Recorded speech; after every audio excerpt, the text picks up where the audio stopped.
நீட்டு தேர்வு எழுதணுமா வேணாமா யார் முடிவெடுப்பா? நீதிமன்றம். கச்சத்தீவை மீட்கணுமா வேணாமா யார் முடிவெடுப்பா? நீதிமன்றம்.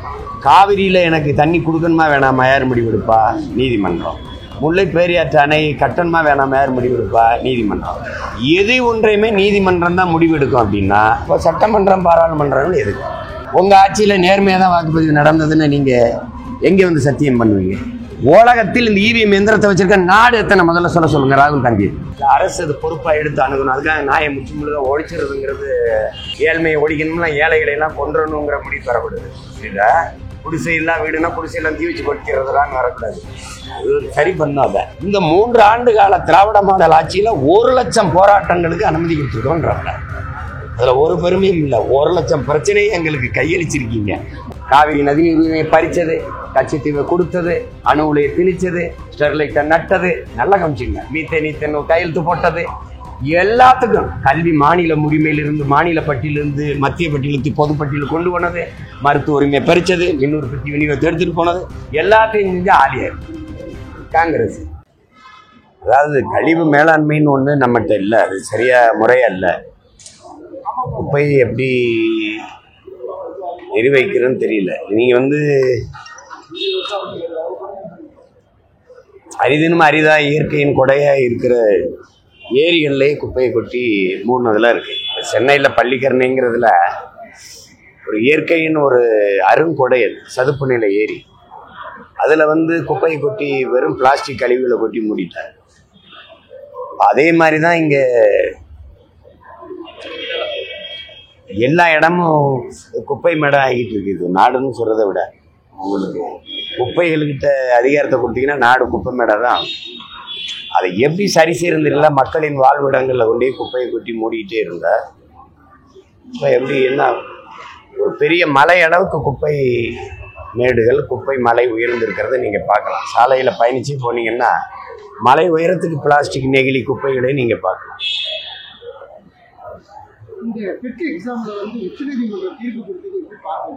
என்ன சொல்லுது? என்ன சொல்லுது? அந்த ஆசிரியர்கள் வந்து மறுபடியும் எக்ஸாம் எழுதணும். 5 வருஷத்துக்கு முன்னாடி இருக்கிறவங்க எழுத வேண்டாம் அப்படின்னா பழைய ஆசிரியர்கள் கண்டிப்பாக டெஸ்ட் எக்ஸாம் எழுதணும். இதில் நீங்கள் இந்த நாட்டை நீங்கள் ரொம்ப இந்த நாட்டின் நிர்வாகத்தை கூர்ந்து கவனிக்கணும். நீண்ட காலமாக எது ஒன்றுமே நீதிமன்றத்தின் மூலமாக கொண்டு வர்றது, செயல்படுத்துறது அப்படிங்கிறது இந்த அதிகாரங்கள் முடிவு பண்ணிட்டு. அப்படின்னா சட்டமன்றம் பாராளுமன்றம் எதுக்குங்கிற கேள்வி வருமா வராது. இப்போ நீட்டு தேர்வு எழுதணுமா வேணாமா யார் முடிவெடுப்பா? நீதிமன்றம். கச்சத்தீவை மீட்கணுமா வேணாமா யார் முடிவெடுப்பா? நீதிமன்றம். காவிரியில் எனக்கு தண்ணி கொடுக்கணுமா வேணாமா யார் முடிவெடுப்பா? நீதிமன்றம். முல்லை பெரியாற்று அணை கட்டணுமா வேணாமா யார் முடிவெடுப்பா? நீதிமன்றம். எது ஒன்றையுமே நீதிமன்றம் தான் முடிவெடுக்கும். அப்படின்னா இப்போ சட்டமன்றம் பாராளுமன்றங்கள் எதுக்கு? அப்போ மக்களாட்சிங்கிறது வெறும் சொல்லாட்சியாக தானே இருக்கு. இங்கே எங்கே இருக்குது ஜனத்தின் நாயகம்? ஜனநாயகம் எங்கே இருக்கு?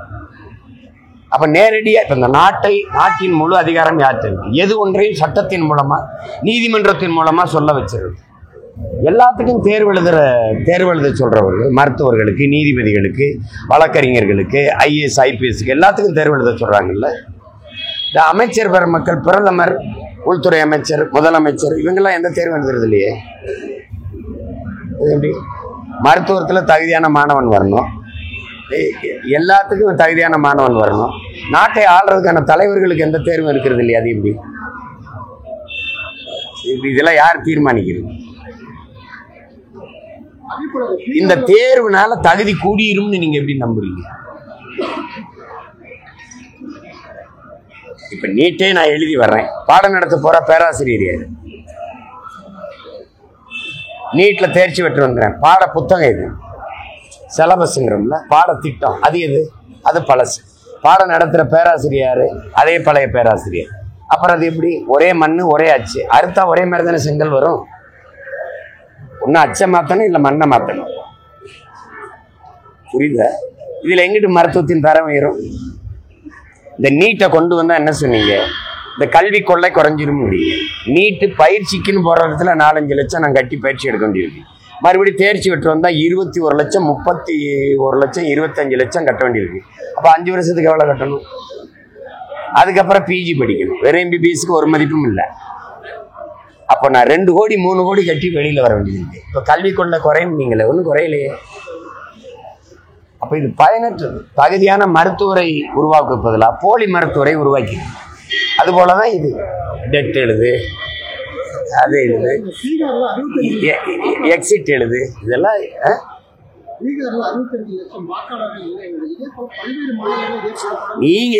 நீங்க காங்கிரஸ் இருக்கும்போது என்ன பண்ணீங்களோ அதை பிஜேபி இருக்கும்போது செய்து. உங்க ஆட்சியில நேர்மையா தான் வாக்குப்பதிவு நடந்ததுன்னு நீங்க எங்க வந்து சத்தியம் பண்ணுவீங்க? நீ நேர்மையால அந்த இவிஎம் எந்திரத்துல இது நடக்கும்னு தெரியும். உலகத்துல மூளைங்கிற உறுப்பு இருக்கிற எல்லாருக்கும் தெரியும். உலகத்தில் இந்த இவிஎம் எந்திரத்தை வச்சிருக்க நாடு எத்தனை முதல்ல சொல்லுங்க ராகுல் காந்தி. எத்தனை நாடு வச்சிருக்கு? இந்த இவிஎம் எந்திரத்தை தயாரிச்சு கொடுக்குற மைக்ரோ எலக்ட்ரானிக் சிப் வச்சிருக்கிற அந்த ஜப்பான் பயன்படுத்துதா? 3 நாடு தான் வச்சிருந்தது. ஒன்னு பங்களாதேஷ், இன்னொன்னு நைஜீரியா, இந்தியா. 3 ஊழல்ல பெருத்த நாடுகள். பங்களாதேஷ் தூக்கி போட்டுருச்சு. இப்ப நைஜீரியாவும் நீ தான் வச்சிருக்க, அமெரிக்கா வச்சிருக்க, ரஷ்யா வச்சிருக்க, ஆஸ்திரேலியா வச்சிருக்க, ஐரோப்பிய நாடுகள் வச்சிருக்க, இல்ல உனக்கு தயாரிச்சு கொடுக்குற ஜப்பான் தான் வச்சிருக்க. கேட்கறதுக்கு பாருங்க, என்ன பாருங்க. நீ ஏன் அந்த இவிஎம் எந்திரத்தை கட்டி பிடிச்சிட்டு அழுகுற? அதுல முறைகேடு நடக்குன்னு தூக்கி போடுறா. வாக்கு சீட்டு முறைக்கு வான்னு பேசியிருந்தா நேர்மையால திருப்பி அது அதுல நடந்திருக்கு, நடக்கும், நாளைக்கு நடக்கும். சொல்லுங்க. இப்ப எனக்கு எடுத்துக்கோங்க, ஈரோடு கிழக்குல 25,500 நிறுத்த சொன்ன மகான் யாரு?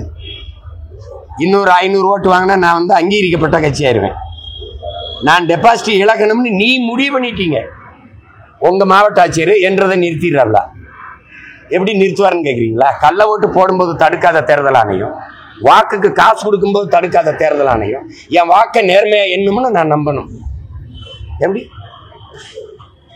தெரியுது? இந்த எந்திரத்துக்குள்ள அந்த ஜாக் பண்ணிட முடியும். அதை இங்க பாருங்க, என்னுடைய அலைபேசிய இங்க இருந்து நான் எங்க அம்மாவுக்கு அரணியூர்ல பேசுறத டெல்லியில இருந்து ஒட்டு கேட்க முடியுதா? முடியல. அப்ப இந்த வாக்கெந்திரத்துல செய்ய முடியும்னு தெரியுது இல்ல? அப்ப அதை தூக்கி போடுறா. பழைய வாக்குச்சீட்டு முறைக்கு வாடான்னு சொல்ல வேண்டியதானே? அதை சொல்லி போராட மாட்டாப்ல. புரியுதா? அவன் நீங்க 60 லட்சம் வாக்கு அங்க ஏமாத்திருக்குன்னு சொல்லும் போது அங்க இருந்து ஒருத்தன் நீங்க உங்க முதல்வர் கொளத்தூர்ல 9,500 ஓட்டு ஏமாத்தி தான் வென்றிருக்காருன்னு போடுறேன். அதை ஏன் பேச மாட்டீங்க? நான் சொல்ற மாதிரி சொல்லு. இந்த வாக்கு எந்திரத்துல ஏமாத்த முடியும், அப்ப தூக்கி போடு. மறுபடியும் வாக்கு சீட்டு முறைக்கு இவிஎம்ஏ வேணாம்னு சொல்ல வேண்டியதானே?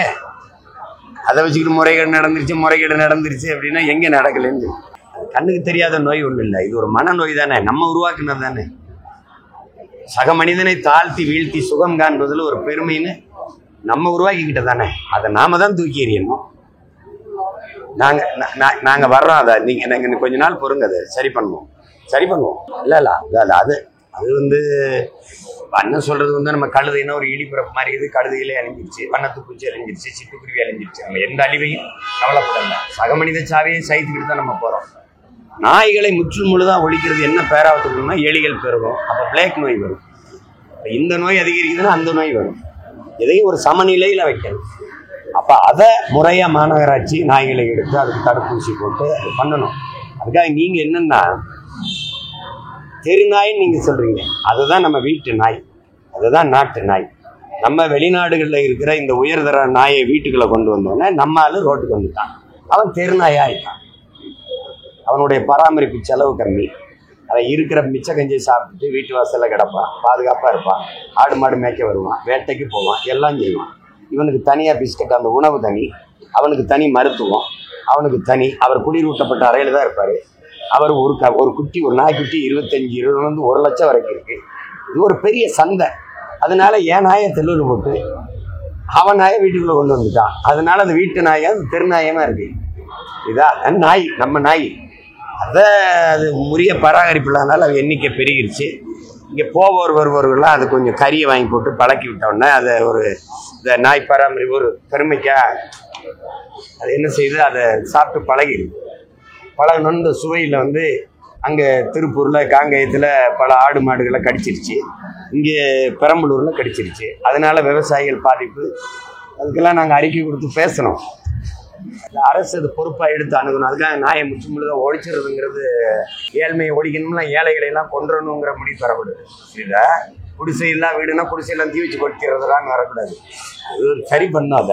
அது எல்லாமே நீங்கள் சொல்கிறது ஒரு ஒரு கற்பனை, ஒரு ஈகம். அது இன்னொரு கட்சியின் பிரச்சனை. அந்த கட்சிக்குள்ள ஒரு ஜனநாயகம் இருக்குது, அதை அவங்க தான் அது சரி பண்ணும். அந்த கட்சிக்குள்ளே இருக்க பிரச்சனையால் நாட்டுக்கு மக்களுக்கு ஒரு பிரச்சனைன்னா சொல்லுங்கள், நான் பேசுகிறேன். திருப்பூரில் குப்பையை கொண்டு வந்து மக்களுக்கு பிரச்சனை, அது நம்ம பேசுகிறோம். இப்போ என் மகன்லாம் போராடிட்டு அதனால வழக்கு பிரச்சனைன்னு இருக்குது. காலையில் கூட சொல்லிச்சு கைது பண்ணுவாங்கண்ணா. ஒன்றும் பிரச்சனை இல்லை, வெளியில் இருக்கிறதோட உள்ளே இருக்கிற பாதுகாப்பு தான் போவாங்கன்னு சொன்னேன். புரியுதா? நாம் தமிழர் கட்சி எந்த போராட்டம் காவல்துறை அனுமதி கிடைக்கிறது? அனுமதி நாங்கள் பிரச்சனை தீர்க்கப்படலை, பிரச்சனை கவனிக்கப்படலைன்னா எங்களுக்கு கற்றுக் கொடுத்த தலைவன் நாமளே பிரச்சனையா மாறிடணும்னு இருக்கான். இப்போ நான் பிரச்சனையை சொல்லிக்கிட்டே இருக்கேன், நீ கவனிக்கவே மாட்டேங்கிற. அப்ப என்ன பண்ணணும்? நீ என்னை கவனிக்க, நானே பிரச்சனையா மாறிடணும். உன்னைய ஏன் தூங்க விடுறேன்? நான் என்னைய தூங்க விட முடியும் பிரச்சனை பண்ணும்போது நான் உன்னைய தூங்க விடல. அப்போ இவன் பெரிய தலைவலியா இருக்கானேன்னு எங்களை உள்ள விடுறதில்ல. ஏன்னா நாங்க போனா அந்த பிரச்சனை தீர்ற வரை களத்துல நிற்போம், அது போராடுவோம். நீங்க நாட்டின் முதல்வரே சட்டசபையில சொல்றாரு, இந்த 3 ஆண்டு கால திராவிட மாடல் ஆட்சியில 1,00,000 போராட்டங்களுக்கு அனுமதி கொடுத்துருக்கோன்றாங்க. அதுல ஒரு பெருமையும் இல்லை. 1,00,000 பிரச்சனையை எங்களுக்கு கையளிச்சிருக்கீங்க, 1,00,000 பிரச்சனையை எங்களுக்கு திணிச்சிருக்கீங்க. அதான் அதுல. அப்ப இந்த 1,00,000 பிரச்சனை நீங்களே பாருங்க. வலையொலியில ஒரு பிரச்சனைன்னா சிமா பாப்பா அது என்னன்னு கேள்பான்ட்டு என்ன அவங்களுக்கு தெரியுது. நாங்க போய் தான் உறுதியா நின்று போராடுவோம். அதனால அது காவல்துறை மக்கள் போராடும் போது பிரச்சனையை கேட்டு அந்த கோரிக்கையை ஏற்றதை தீர்த்து விடுகிற, அந்த கோரிக்கையை நிறைவேற்றுகிற இடத்துல இல்லை. காவல்துறை மேல என்ன இருக்கு? அரசு அதை எந்த பிரச்சனையும் காலம் கடத்தி விட்டுட்டு போறது. யார் சொல்றது? தாவேக தலைவர் சொல்றாரு, எதையாவது சொல்லிருக்காரு. எனக்கு சரிங்கிறது செய்வேன், தவறுங்கிறது எவன் சொன்னாலும் அது செய்ய மாட்டேன். எனக்கு மனச்சான்று வழி நடத்தி தான் நான் நடப்பேன். நான் ஒரு கேள்வி கேட்கிறேன். பாரதிய ஜனதா உங்க கொள்கை எதிரி, நீங்க தாவேக. திமுக உங்க அரசியல் எதிரி. கொள்கைக்கும் அரசியலுக்கு ஏதாவது வேறுபாடு சொல்லுங்க. கொள்கைன்னா என்ன, அரசியல் நான் கேட்கறதுக்கு பொறுத்து. அப்ப பாரதிய ஜனதாவின் அரசியல் எதிர்க்கிறீங்க, கொள்கையை ஏற்கிறீங்க. திமுகவின் கொள்கையை ஏற்கிறீங்க, அரசியல் எதிர்க்கிறீங்க. அப்படி புரிஞ்சுக்கிறதா? சரி. பாரதிய ஜனதாவும் திமுகவை எதிரி. அப்ப காங்கிரஸையும் நீங்க அதிமுகவையும் புனிதப்படுத்துறீங்களான்னு கேட்டா அந்த கேள்விக்கு பதில் வச்சிருக்கீங்களா? கச்சத்தீவை திருப்பி எடுத்து விட்டுருங்கிறீங்க. மோடி கிட்ட பேசுறீங்க, போன்ல தான் பேசுறீங்க. மோடிஜி அந்த கச்சத்தீவை எடுத்து விட்டுருங்க. நான் சொல்லுவேன், டேய் போற வழியில பெரியப்பாட்ட கட்சியில் ஒரு 1000 ரூபா கொடுத்துட்டு போடாங்கிற மாதிரி என்ன எடுத்து விட்டுருங்க. கச்சத்தீவை கொடுத்தவன் யாரு? கொடுத்தது யாரு?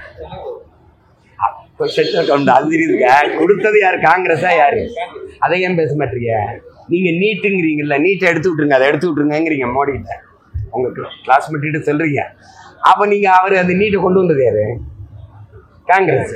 சரி, இங்க இந்திய திணிச்சது, காவிரி நதி உரிமையை பறிச்சது, கச்சத்தீவை கொடுத்தது, அணு உலையை திணிச்சது, ஸ்டெர்லைட்டை நட்டது, நல்லா கவனிச்சுங்க. மீத்தேன் கையெழுத்து போட்டது, எல்லாத்துக்கும் கல்வி மாநில உரிமையிலிருந்து, மாநில பட்டியலிருந்து மத்திய பட்டியலுக்கு பொது பட்டியல் கொண்டு போனது, மருத்துவ உரிமையை பறிச்சது, மின் உற்பத்தி விநியோகத்தை எடுத்துட்டு போனது, எல்லாத்தையும் செஞ்ச ஆலியார் காங்கிரஸ். அந்த காங்கிரஸை நீங்க புனிதப்படுத்தின வேலையா அப்படி செஞ்சா அப்படி கண்ணு முன்னாடி என் இனத்தை, ஒரு தேசிய இனத்தின் விடுதலை கனவை அழிச்ச இது காங்கிரஸ். நம்பிக்கைங்க. காங்கிரஸ் லட்சக்கணக்கான இன மக்களை கொண்டு வச்சது காங்கிரஸ். கூட இருந்து திமுகவை எதிர்க்கிறீங்க. சரி, காங்கிரஸை ஒண்ணுமே பேசலைன்னா அதை நீங்க புனிதப்படுத்துறீங்களா? அது குற்றமற்ற கட்சியா? நீங்க திமுக மன்னராட்சி. சரி, மன்னராட்சியின் தொடக்கம் யாரு? காங்கிரஸ். அதை ஏன் பேச மாட்டீங்க? ஊழல்னா ஊழல் குற்றச்சாட்டுக்காக சிறைக்கு போன கட்சி அதிமுக. அதை ஏன் பேச மாட்டீங்க? நீங்க துப்பாக்கி சூட்டுக்கு போனீங்க, அங்க போய் பேசுனீங்க. அந்த கட்சியில செத்து போன தங்கச்சியினுடைய அம்மா என்னை தாய்மாமன்னு சொல்லிட்டாங்கன்னு பெருமையா பேசுவீங்க. துப்பாக்கி சூடு நடத்தின கட்சி இது. நான் வந்தவன் அதுக்கு நடவடிக்கை எடுப்பேன்னு சொன்ன கட்சி இது திமுக. அதை ஏற்கிறேன். நடத்தின கட்சி ஒண்ணுமே பேசலன்னு என்ன அர்த்தம்? அப்ப எதுக்கவே கூடாதுன்னு நீங்க என்னன்னு சொல்லு, யாருன்னு சொல்லு.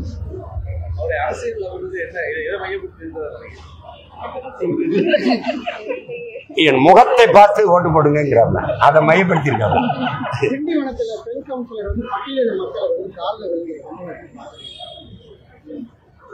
இந்த நாட்டில் மிகப்பெரிய அவமானமாக நினைக்கிறேன். நம்ம எல்லாருமே வெக்கி தலகுனியணும்னு நினைக்கிறேன். அதை வந்து இந்த நூற்றாண்டில் இவ்வளவு கல்வியறிவு பெற்று சமூகம் வளர்ந்து முன்னேறி போகும்போது இன்னும் இந்த இழிநிலையில் நம்ம இருக்கிறத பார்க்கும்போது ஒவ்வொரு இந்த நாட்டின் மகனும் தலகுனின்னு தான் நினைக்கிறேன். அவமானமாக நினைக்கிறேன்.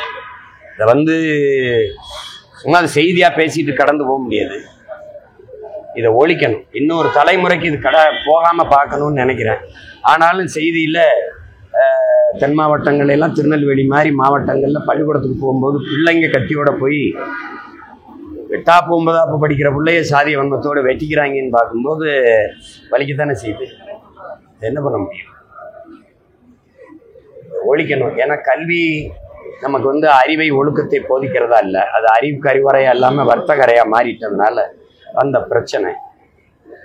இதெல்லாம் வந்து சும்மா வழக்கு போட்டு அப்படிலாம் இருந்தாலும் பதவியை பிரித்து வெளில போடான்னு சொல்லு. நான் வந்தேன்னா என்ன பண்ணுவேன்னா, உன்னுடைய கல்வி சான்றிதழ் செல்லாது, உனக்கு கடவுச்சீட்டு இல்லை, உனக்கு குடும்ப அட்டை இல்லை, உனக்கு வாக்குரிமை இல்லைன்னு தூக்கி. அதுக்கு மேலே வேணால் சாதியை கட்டி வச்சு பெருமையாக வாழ்ந்துக்கன்னு. இது நடக்குதே இல்லைன்னு பாரு. நீங்கள் நான் நடத்துகிற படையை நடத்துன்னு நான் போய் படம் எடுக்கிறேன்.